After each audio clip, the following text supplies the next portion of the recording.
온 가족의 건강을 챙기는 시간 데일리 건강입니다. 오늘 소개해드릴 우리 집 주치는요, 안과 전문의 구면 원장이십니다. 안녕하세요. 안녕하세요. 안과 전문의 구면입니다. 네, 반갑습니다. 저희 오늘 어떤 주제로 좀 얘기를 나눠볼까요? 네, 오늘 제가 준비한 주제는 백내장입니다.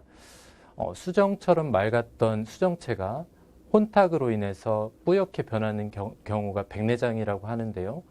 그래서 백내장이라는 이름이 붙었는데 노인성 질환으로 알려져 있지만 최근에는 그 빈도가 늘어나고 있고 점점 연령대가 낮아지고 있습니다. 백내장에 대해 지금부터 자세히 알아보겠습니다. 네. 자, 백내장이 이게 노인성 질환으로 알려져 있는데 말씀하신 것처럼 점점 발병 연령대가 낮아지고 있다고 합니다. 남녀노소 가리지 않고 이 질환에 대해서 자세히 알아두시는 게 좋을 것 같습니다. 자, 먼저 백내장이 어떤 안 질환인지부터 질문을 드릴까요? 네, 우리 눈은 외부에서 들어온 빛이 맨 바깥쪽에 있는 각막, 투명한 각막, 그 다음에 투명한 수정체를 통해서 망막의 상이 맺힘으로써 선명하게 볼 수 있는 것입니다. 그런데 그 투과하는 과정 중에서 수정체가 혼탁되어서 빛을 제대로 통과시키지 못하게 되면 안개가 낀 것처럼 뿌옇게 보이는데요. 그 질환이 백내장입니다. 그렇군요. 그러니까 안구 속에 있는 수정체가 흐려지면 혼탁이 생기면 이게 백내장이다라고 정의를 내려주셨는데, 자, 그렇다면 이 수정체라는 곳에 대해서도 좀 알아봐야 될 것 같아요. 어디에 있고 어떤 역할을 하는 겁니까? 네, 수정체를 영어로 렌즈라고 하는데요. 카메라의 렌즈와 유사한 역할을 합니다. 즉, 눈으로 빛이 들어오게 되면 눈에 들어온 빛을 초점을 맺혀서 망막에 맺어주는 역할을 하게 되는 것이고요.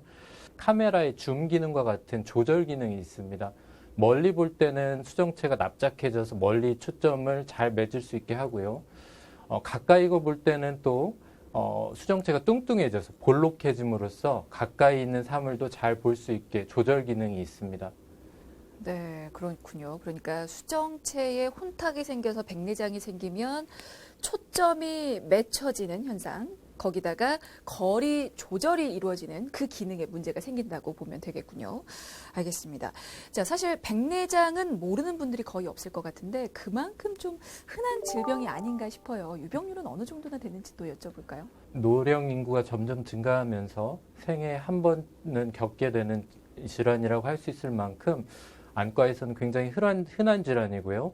질환으로 인해 생기는 실명의 1위 원인이 백내장이라고 말씀드릴 수 있겠습니다.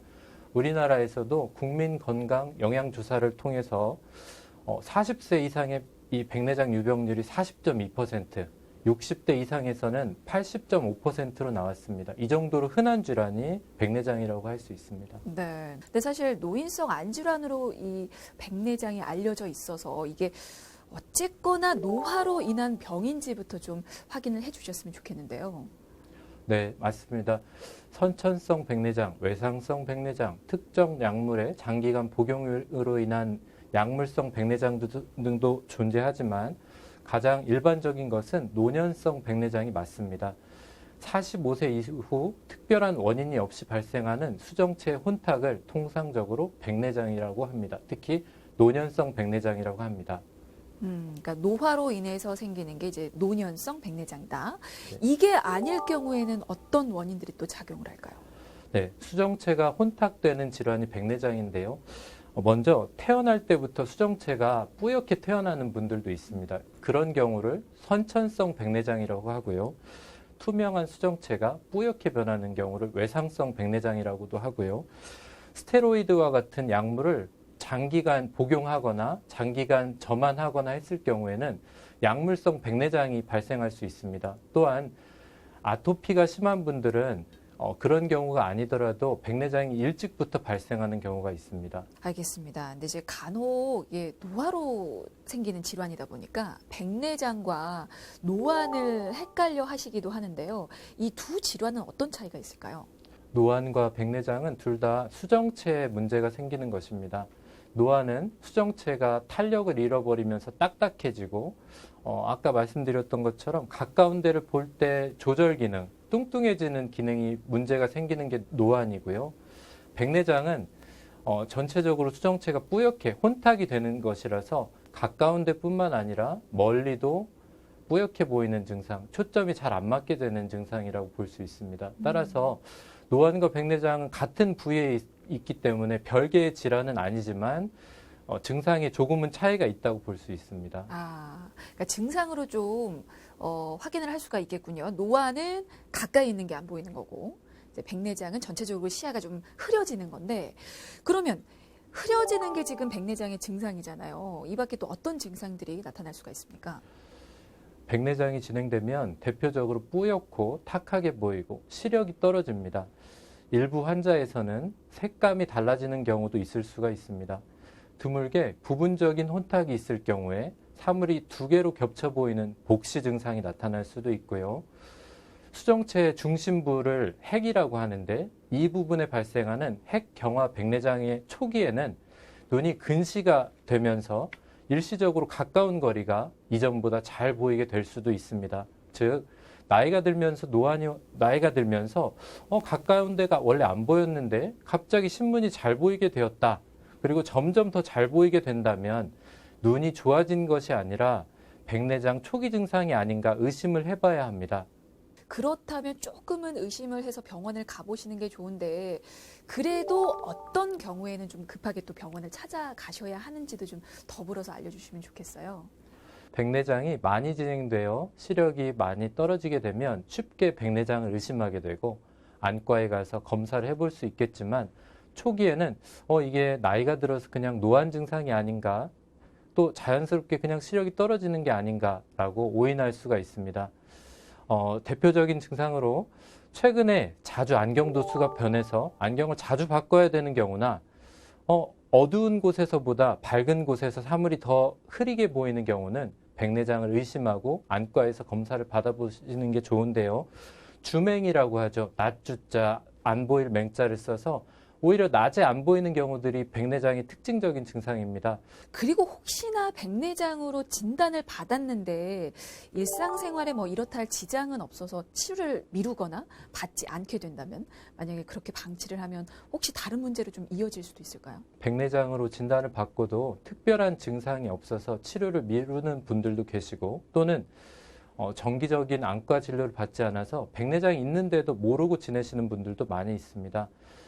백내장이 너무 많이 진행된 성숙 백내장의 경우는 혼탁된 수정체가 너무 단단해져서 수술 시간이 오래 걸릴 수가 있겠고, 심한 경우에는 쉬운 수술, 즉 초음파로 핵을 잘게 조각내서 흡입하는 초음파 유화술이 불가능하여 핵을 통째로 꺼내는 수술을 해야 될 수도 있습니다. 이에 따라 수술 후 예후가 좋지 않을 뿐만 아니라 수술 후 감염 같은 부작용이 생길 가능성도 높아지고 치료 기간이 더 길어질 수 있습니다. 회복 기간도 물론 더 길어질 수 있습니다. 이게 그러니까 치료를 미루면 미룰수록 치료하는 자체도 좀 어려워지고 치료 후의 예후도 안 좋아진다라는 말씀이신 것 같은데, 혹시 녹내장 같은 그런 다른 안 질환으로 발전할 가능성은 어떤가요? 대표적인 경우가 원시가 심한 분들, 즉 눈이 작고 근거리 시력 저하가 일찍 오는 원시 안에서는 백내장이 심하게 진행되면 수정체가 더더욱 두꺼워져서 홍채를 앞으로 밀고 방수가 배출되는 부분이 줄어들 수 있습니다. 즉 방수는 뒤쪽에서 만들어져서 앞쪽에 있는 하숙으로 빠져나가게 되는데, 수정체가 뚱뚱해지면서 점점 단단해지면서 방수 배출로가 줄어들면서 막히게 되는 급성 녹내장이 발생할 수 있습니다. 어느 날 갑자기 그 방수 배출로가 막히게 되면 안압이 급격하게 올라가게 되는 속발성 녹내장이 올 수 있는 것이죠. 따라서 백내장이 초기라도 전방 부분이 많이 좁아져 있다면 녹내장 예방을 위해서라도 일찍 수술을 받으시는 것이 좋습니다.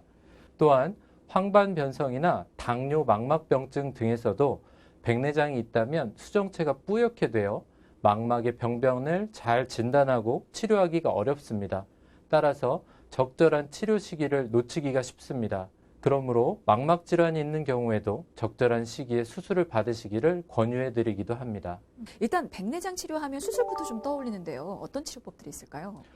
백내장 치료 방법에는 약물 치료와 수술적 치료가 있습니다. 안약을 사용하는 약물 치료는 시력의 회복을 기대하기는 어렵고 백내장을 치료할 수는 없지만 진행을 어느 정도 지연시키는 효과가 있습니다. 초기에는 약물을 사용하면서 정기적으로 경과를 보다가 더 불편해지면 적절한 시기에 수술을 받으시는 것이 좋습니다. 그 수술 시기를 결정하는 건 어떻게 하는 겁니까? 이게 기준이 따로 있는 겁니까? 보통은 일상생활이 불편해질 때 수술을 하라고 말씀을 드립니다. 하지만 이건 매우 주관적인 말이고요. 안과 임상에서는 교과서적으로는 실제 시력이 안경을 끼고든 끼지 않고든 1.0까지 잘 교정되던 눈이셨다면 교정 시력으로 0.5 이하가 되는 경우를 그런 경우에는 불편함이 커지기 때문에 수술을 권유드리고 있습니다. 또 노령 인구의 사회생활도 왕성해지는 요즘의 사회에서는 좀 더 선명하고 편안하게 보고자 하는 욕구가 있기 때문에 환자들의 불편한 정도를 미리 반영해서 수술 시기를 결정하는 경우가 있게 됩니다. 따라서 과거보다는 최근에는 수술을 좀 더 일찍 하는 경우가 많아지고 있습니다. 근데 백내장 이 치료할 때 노안까지 한꺼번에 같이 치료할 수 있다고 하던데요. 그 부분도 좀 설명 부탁드릴까요? 백내장 수술을 할 때 혼탁이 생긴 수정체를 제거하고 눈에 맞는 인공수정체를 넣어줍니다. 하지만 인공수정체는 조절 기능이 없습니다. 가까운 거 볼 때 뚱뚱해져서 가까운 거를 보게 하고 멀리 볼 때 납작해져서 멀리를 보게 하는 능력이 없기 때문에 단초점 렌즈를 넣게 되면 먼 거리나 가까운 거리 한 곳만 잘 보이게 됩니다. 가까운 데를 잘 보게 만들어 놨다면 가까운 데는 잘 보지만 멀리 볼 때는 안경을 쓰셔야 되고요. 멀리를 잘 보게 만들었다 그러면 책이나 글씨를 볼 때 돋보기 안경을 쓰셔야 잘 보이게 됩니다. 요즘 많이 관심을 갖고 계시는 다초점 인공수정체는 초점이 근거리뿐만 아니라 원거리 또는 근거리, 중간거리, 원거리 이렇게 2중이나 3중으로 초점을 만들어주기 때문에 안경이나 돋보기를 최소한으로 사용하면서 편하게 생활할 수 있는 장점이 있습니다. 최근에는 스마트폰이 일상화가 되면서 멀리 보는 능력도 중요하지만 근거리도 중요하게 되면서 다초점 인공수정체 사용은 늘어나고 있습니다. 덧붙여서 각막 난시가 있는 경우가 있는데요. 각막 난시가 있는 경우에는 수술을 하고 나서도 난시를 교정해 주지 않게 되면 안경을 쓰시면서 생활을 하셔야 되는데 각막 난시를 인공수정체로 난시용 인공수정체로 교정할 수 있기 때문에 안경으로부터 자유로워질 수 있습니다. 네, 알겠습니다. 이 다초점 인공수정체를 통하면 백내장과 노안을 한꺼번에 해결할 수 있다라고 말씀을 해주셨고, 이게 질환 치료와 더불어서 시력 회복까지 할 수 있다는 장점이 있는데, 이게 시력도 좋아지고 뿌옇던 그 시야까지 거치면 얼마나 그 개운할까라는 생각이 좀 드는데요. 궁금하신 게 아무래도 그 수술을 얼마나 잘 보일지를 좀 많이들 궁금해하실 것 같아서 그 부분 좀 질문을 드리겠습니다. 수술 후 시력은 어느 정도나 좀 회복할 수 있을까요? 우선 혼탁해진 수정체를 맑은 인공수정체로 교체했기 때문에 수술 다음 날부터는 환하게 잘 보이게 됩니다. 그리고 다른 안과적인 문제가 없이 예후가 좋다면 정상 시력, 즉 1.0에 가까운 시력을 보실 수가 있습니다. 단 각막 난시가 술전에 있었던 분들은 난시용 인공수정체를 통해서 안경을 벗고도 1.0을 보실 수가 있게 되는 것이고요. 그렇지 않은 경우에는 안경 교정 시력, 즉 난시를 교정했을 때 시력이 1.0 정도는 기대할 수 있겠다 이렇게 말씀드릴 수 있겠습니다. 네, 1.0이면 훌륭하네요. 알겠습니다. 자, 그러면 사실 1.0 이상의 더 좋은 결과를 기대하려면 환자분 스스로 좀 노력을 하셔야 될 것 같은데 치료 후에 어떤 관리사항 혹은 주의사항이 더 필요할까요? 무엇보다도 백내장 수술은 눈 속 수술이기 때문에 눈 겉에 수술하는 라식이나 라섹과는 좀 다릅니다. 따라서 수술이나 수술하면서나 수술 후에 감염 및 염증 관리가 필수적입니다. 따라서 다소 불편하실 수 있지만 일주일 정도는 눈에 물이 들어가지 않도록 세안 대신에 물수건 세안을 하시거나 특히 이제 머리를 감으실 때도 뒤로 누워서 다른 사람이 감겨주시는 게 도움이 될 수 있습니다. 또한 눈에 충격을 줄 수 있는 격한 운동과 음주는 약 한 달 정도는 피해 주시는 것이 좋습니다. 네. 그리고 재발 관련해서도 좀 여쭤볼까요? 백내장 수술하고 나서 시간이 지나면 다시 재발할 수 있습니까? 백내장은 수정체를 제거한 것이기 때문에 한 번의 수술로 눈 속의 수정체를 제거하고 또 그 자리에 인공 수정체를 넣어주기 때문에 다시 백내장이 재발하는 경우는 없습니다. 다만 그렇게 많이 알고 계시는 이유가 후발 백내장이라는 것 때문인데요.